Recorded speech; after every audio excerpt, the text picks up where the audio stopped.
Hello दोस्तों, आपको स्वागत है अपना यूट्यूब चैनल। ये एनसीईआरटी क्लास 7 का पहला चैप्टर है। इससे पहले क्लास 6 का पूरा चैप्टर पढ़ा दिया गया है, उसको भी एक बार वॉच करें, देखिए। आइए, ज्योग्राफी का पहला चैप्टर है, क्लास 7 का चैप्टर है पर्यावरण। क्या है? पर्यावरण है। आइए इसके थोड़ा अध्ययन करते हैं कि पर्यावरण क्या है। कहता है कि लंबी छुट्टियों के बाद जब रवि स्कूल जा रहा था तो उसने देखा कि उसके स्कूल के निकट खेल के मैदान में खुदाई हो गई थी। खुदाई हो गई थी जिसे खेलने की वहां, कहता है खुदाई हो गई थी। वहीं एक मैदान उनके खेलने के लिए वहां पर था। लोगों ने बताया कि वहां अनेक फ्लैटों वाली एक बड़ी इमारत बनेगी। जब रवि को समझ में आया कि मुलायम घास और गेंदे का फूल और तितलियों वाली विशाल मैदान हमेशा के लिए नष्ट हो चुका है, तो उसको आंखों में आंसू झलकने लगे। बेचारा रोने लगा। What is this, what happened. उसने बात अपने सहपाठियों को बताई।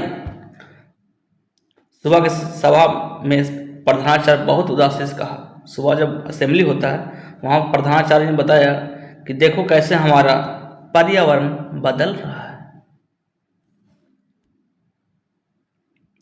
कक्षा में पहुंचकर रवि ने शिक्षक से पूछा, पर्यावरण क्या है? जो कुछ भी आप अपने आसपास देखते हो वो पर्यावरण है। शिक्षक ने बताया कि पर्यावरण क्या है सर? तो शिक्षक ने बताया कि जो आप अपने आसपास जितना चीज़ आप देखते हैं ना, वो क्या है? पर्यावरण है। रवि ने कहने लगा, इसका अर्थ है स्कूल भवन, मेज, कक्षा में रखी कुर्सियाँ, यहाँ तक कि खुला मैदान, सड़क, कूड़ा करकट, मेरे दोस्त, ये सभी हमारे पर्यावरण के अंग हैं।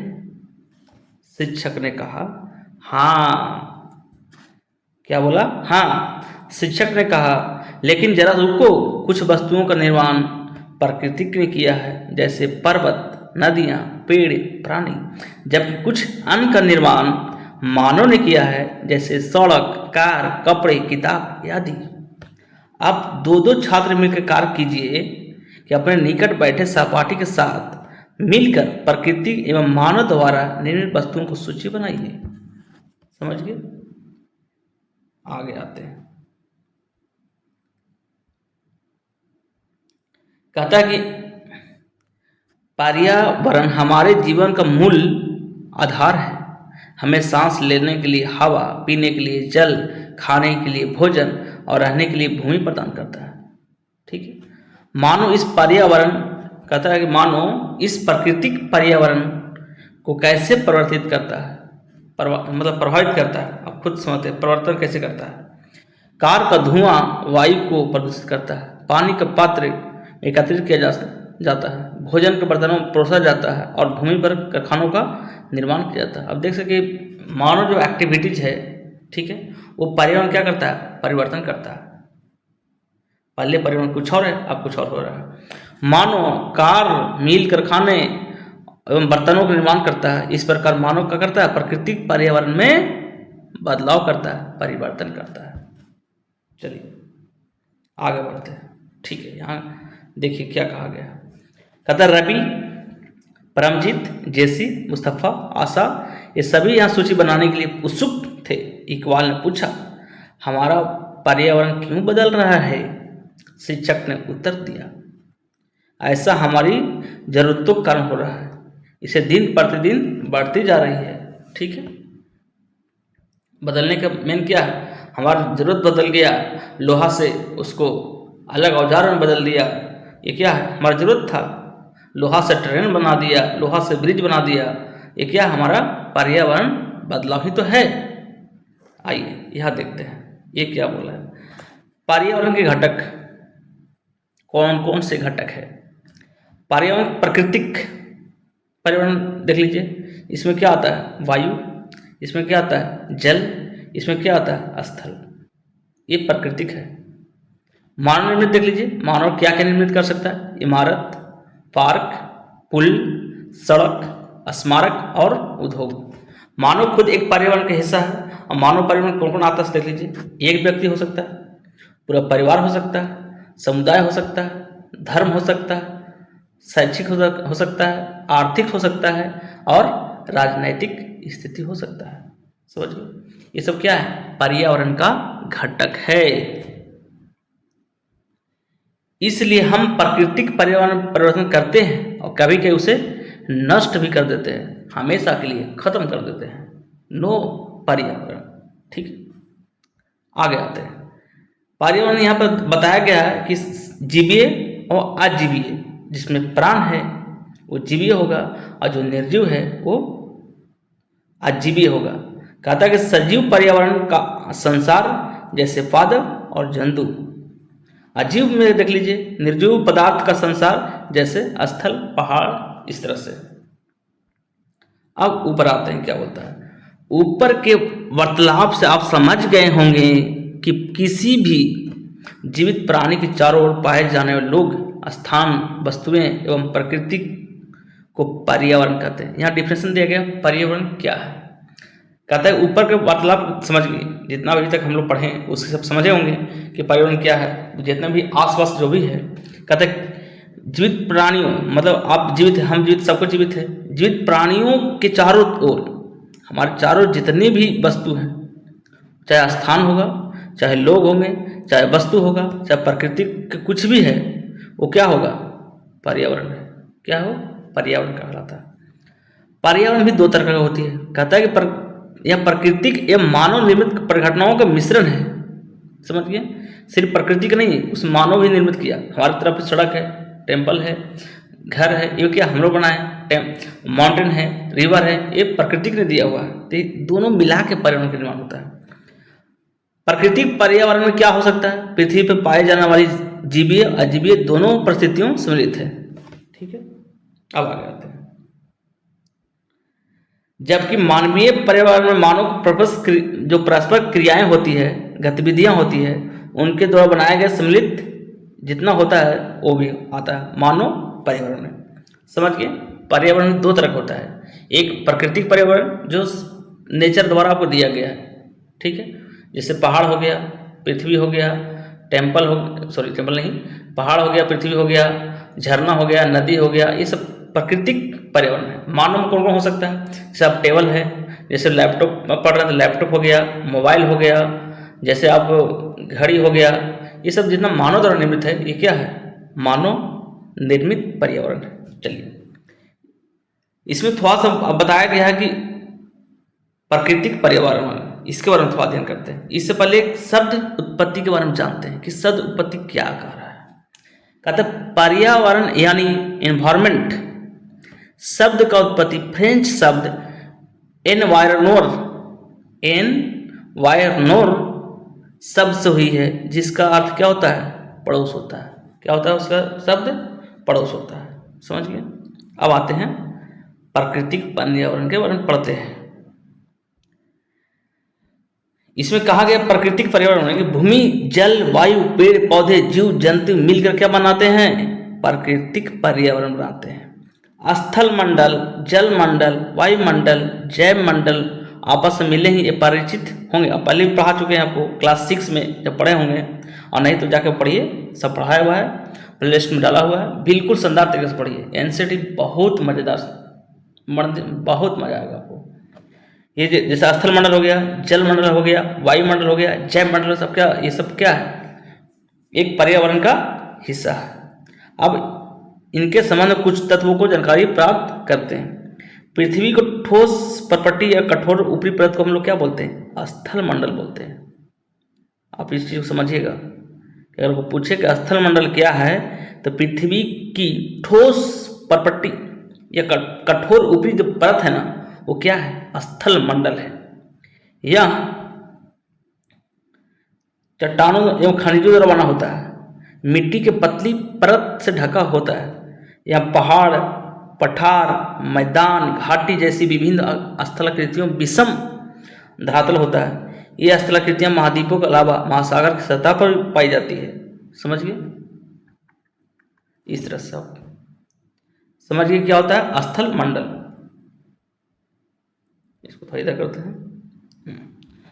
कहता है कि स्थल मंडल वह क्षेत्र है जो हमें वन, कृषि, मानव बस्तियों के लिए भूमि, पशुओं चराने के लिए घास स्थल प्रदान करता है। और समझ गए मतलब स्थल मंडल हम क्या हम लोग रहते हैं जहाँ पर जल मिल जाता है, वहाँ भूमि मिल जाता है, वहाँ वनस्पति मिल जाती है, आपको रहने के लिए घर मिल जाता है, आपको चलाने के लिए बाइक चलाने की रोड मिल जाती है, सड़क मिल जाती है, सब कहाँ मिलता है आपको? ये आपको स्थल मंडल कितने मिलता है। यहाँ खनिज संपदा का भी भंडार है।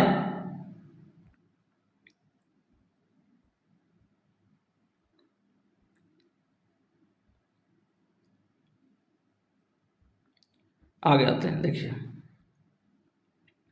कहता है जल के क्षेत्र को जल मंडल कहते हैं। समझ गए?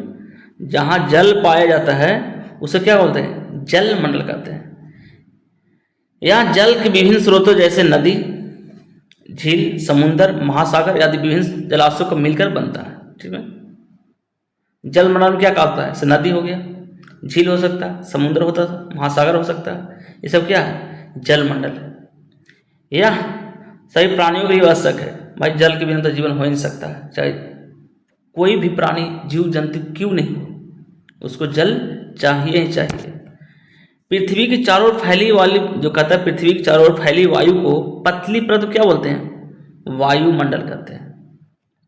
पृथ्वी को गुरुत्वाकर्षण शक्ति जो है, बल जो है, उसको क्या कर रहा है? वायुमंडल को थाम के रखा हुआ, पकड़ के रखा हुआ कि कहाँ जाएगा, तुमको साथ में रखेंगे अपने पास। या सूर्य को झुलसने वाली गर्मी और हानिकारक किरणों से हमारा क्या करता है? रक्षा करता है। अगर ये नहीं तो हम नहीं। समझ गए? तो आप यहां तक समझ गए, आगे चलते हैं। इस प्रकार गैस, धूल, कण, जलवाष्प उपस्थित होते हैं। वायुमंडल में परिवर्तन होने के मौसम और जलवायु परिवर्तन भी हो जाता है। जैसे अभी जलवायु परिवर्तन क्या हो रहा है? CO2 का मात्रा बढ़ रही है, जिससे गर्मी बढ़ते जा रहा है, बर्फ पिघलते जा रहे हैं।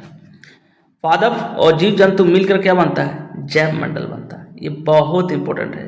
अगर पूछे जैव मंडल क्या है तो पादप और जीव जंतु मिलकर क्या बनता है? जैव मंडल। सजीव संसार का निर्माण करते हैं और पृथ्वी के वह संकीर्ण क्षेत्र जहाँ जल, स्थल और वायु मिलकर क्या करता है?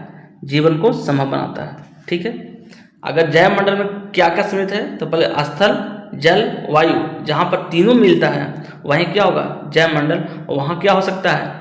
आदमी का जीना संभव हो सकता है। कुछ इधर देख लेते हैं, शब्द है तो एक बार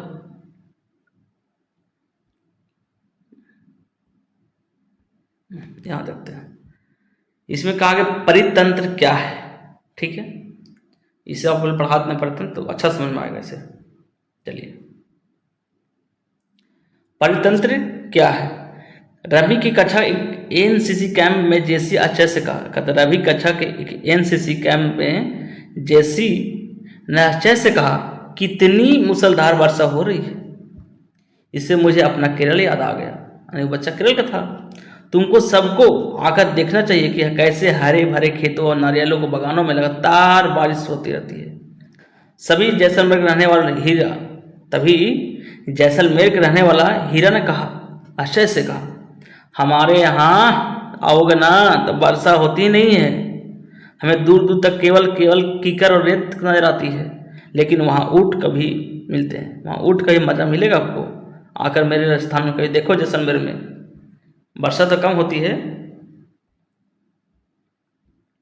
अब आते परितंत्र, कुछ शब्द दिया गया उसे पढ़ते हैं।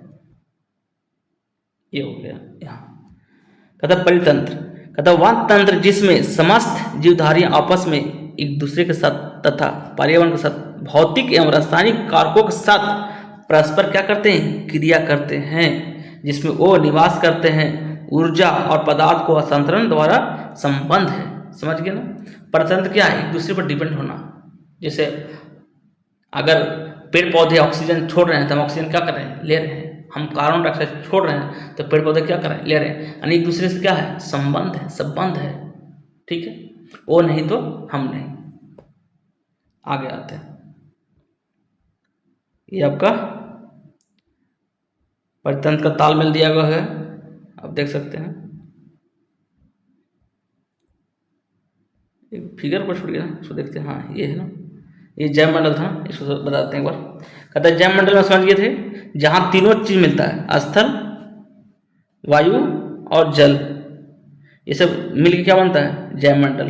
ठीक है, ये थोड़ा फिगर आपको बताना छूट गया था, आगे आते हैं।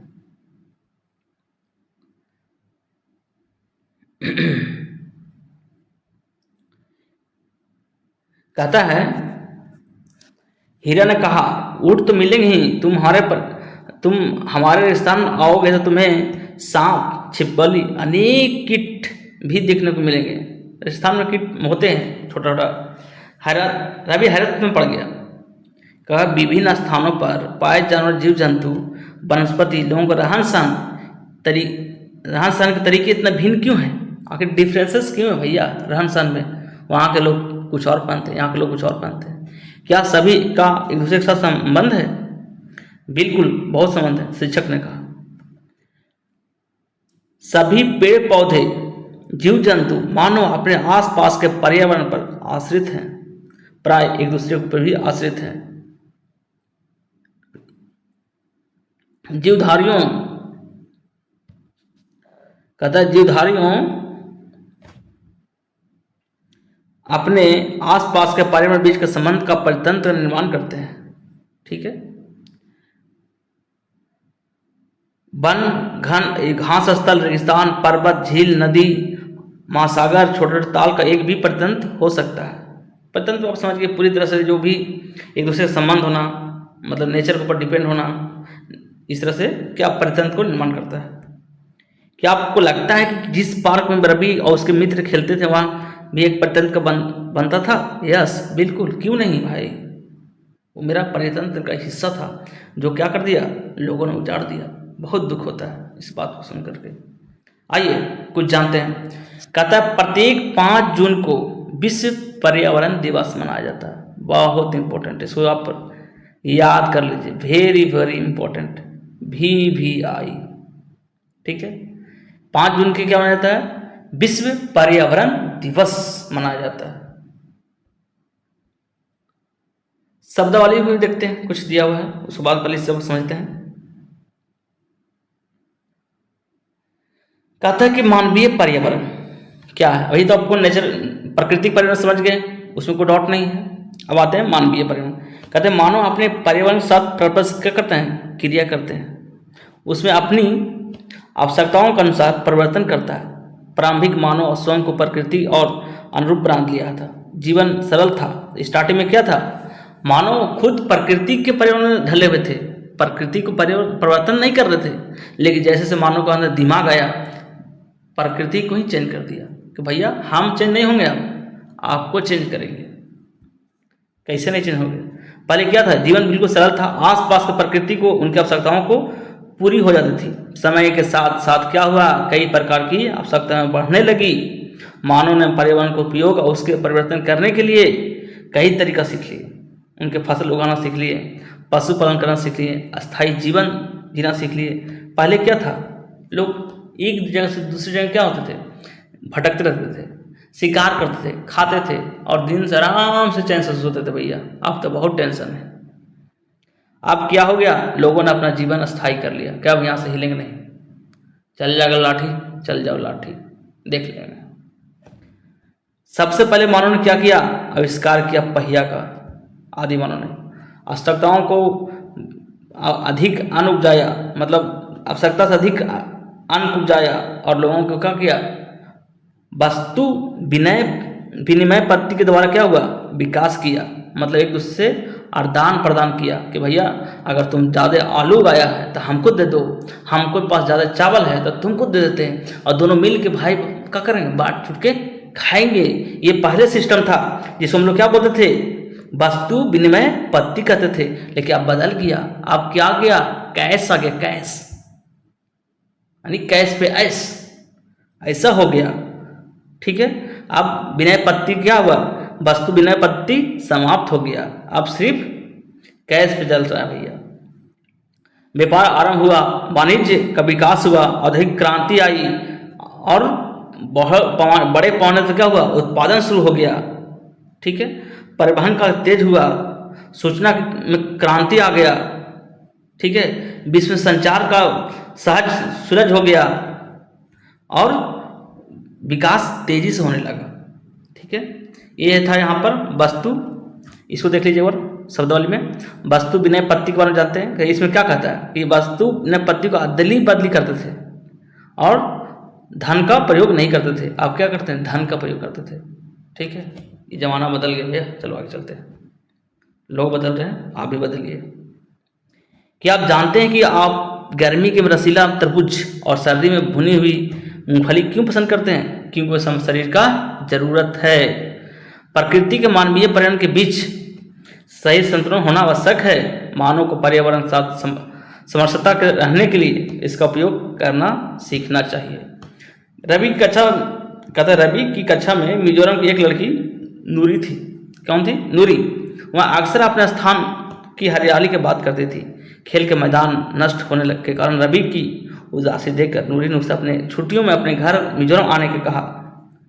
शिक्षक ने कहा, सही बच्चों को यहाँ छुट्टियों में जीवन स्थानों पर जाएंगे, वहाँ क्या करना है, भूदृश्य के घरों और लोगों को क्रियाकलापों पर चित्र बनाइए। ठीक है, आज का चैप्टर यहीं समाप्त होता है। दोस्तों, चैनल को सब्सक्राइब कर लीजिए जरूर से जरूर, क्योंकि अगर आप सब्सक्राइब करके रखते हैं तो आपको इसी तरह से हम सीरीज NCERT कंप्लीट करवाएंगे। ये मेरा वादा है, हर रोज एक वीडियो लेकर आएंगे। ठीक है, जय हिंद।